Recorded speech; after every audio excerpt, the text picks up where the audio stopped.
आइए बात करते हैं 5 learnings from Ramayan. Learning number 1, सबसे पहले हम सीखेंगे राजा दशरथ से। राजा दशरथ की दाढ़ी में जब सफेद बाल आया तभी उन्होंने डिसाइड कर लिया कि उन्हें अपने बड़े बेटे प्रभु श्री राम को अयोध्या का उत्तराधिकारी घोषित करना है। वो समय आ चुका है। सही समय पर सही फैसला उन्होंने ले लिया था।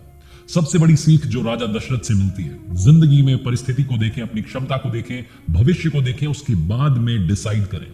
हम में से बहुत सारे लोग एक पोजीशन से चिपक जाते हैं, मालूम होता है कि हम उसके लायक अब नहीं रहे, अब हमारे अंदर उतनी क्षमता नहीं रही, लेकिन तब भी वो मोह हमें बांध के रखता है। हम वो सत्ता नहीं छोड़ना चाहते, वो कुर्सी नहीं छोड़ना चाहते। जिंदगी में सबसे जरूरी है अपनी क्षमता के अनुसार अपने फ्यूचर को लेकर के सबसे बड़ा डिसीजन लेना।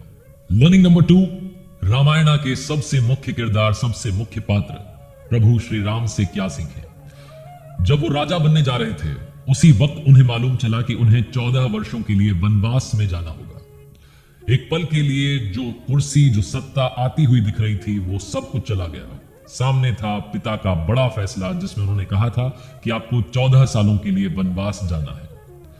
वो सत्ता का सुख, वो राज दरबार का मोह, सब कुछ त्याग कर प्रभु श्री राम वनवास के लिए निकल गए।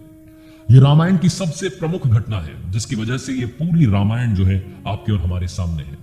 लेकिन ये सबसे बड़ी घटना सबसे बड़ी बात सिखाती है, परिस्थिति चाहे जो आ जाए, जिंदगी में चाहे जो सिचुएशन बन जाए, कभी भी अपने कर्तव्यों से पीछे मत हटिएगा।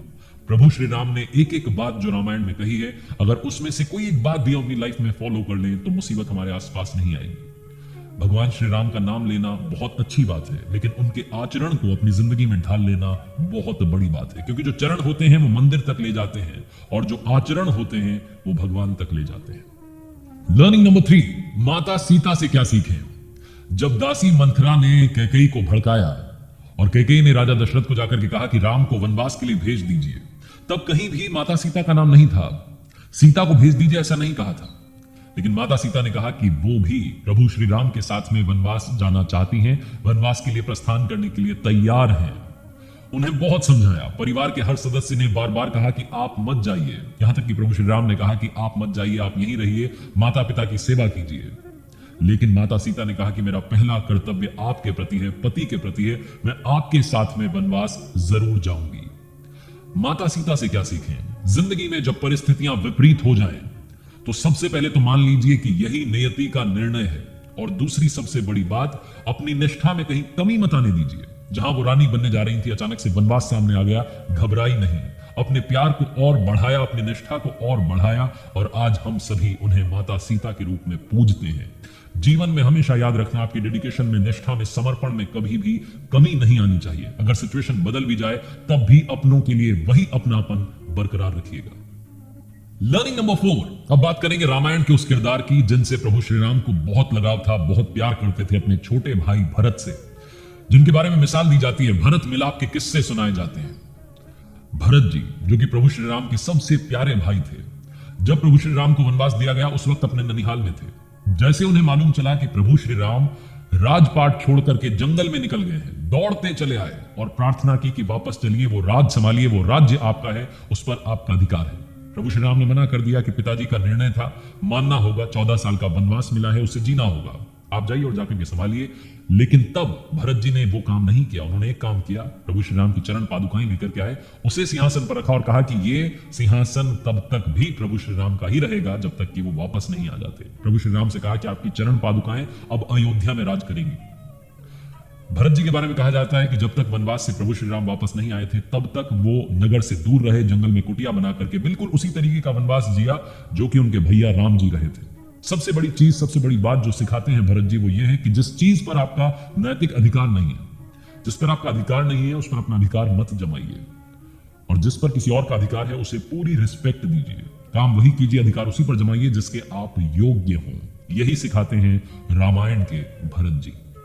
लर्निंग नंबर 5, अब बात करेंगे उनकी जिनके बिना रामायण अधूरी है। भगवान श्री राम माता सीता के साथ जिन्होंने 14 वर्ष का वनवास बिताया, जिनके जाने की जरूरत ही नहीं थी, लेकिन भैया के साथ चले गए। भैया ने हमेशा भरत जी को अपना प्यारा भाई कहा, उन्हीं को सारा लाड दिया, लेकिन इन्होंने कभी बुरा नहीं माना।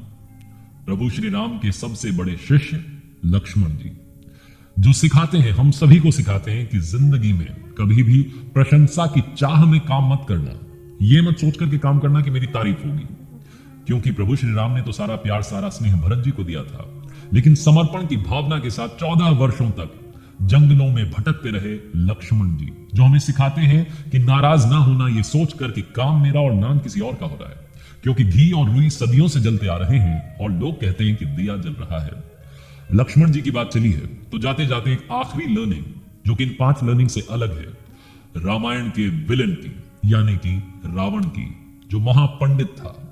लक्ष्मण जी को एक बात जाते जाते इस दुनिया को छोड़ते वक्त रावण ने कही थी। लक्ष्मण जी से कहा था कि लक्ष्मण, जिंदगी में जीवन में हमेशा याद रखना, शुभस्य शीघ्रम, यानी कि जो शुभ कार्य है वो जितनी जल्दी हो जाए उतना अच्छा है, और जो अशुभ काम है उसको जितना टाल सकें उतना बढ़िया है। उसको टालते चलिए और शुभ काम को, शुभ कार्य को जल्द से जल्द कर लीजिए। रावण ने कहा था कि मुझे प्रभु श्री राम को पहचानने में देरी हो गई, वो शुभ काम में देरी हो गई, उनकी शरण में जाने में देरी हो गई, इसीलिए अब बिना उनकी शरण में जाए ये दुनिया छोड़ करके जा रहा हूं। बड़ा अच्छा होता अगर मैं उन्हें पहचान लेता और उनकी शरण में चला जाता, मेरी भी नैया पार लग जाती।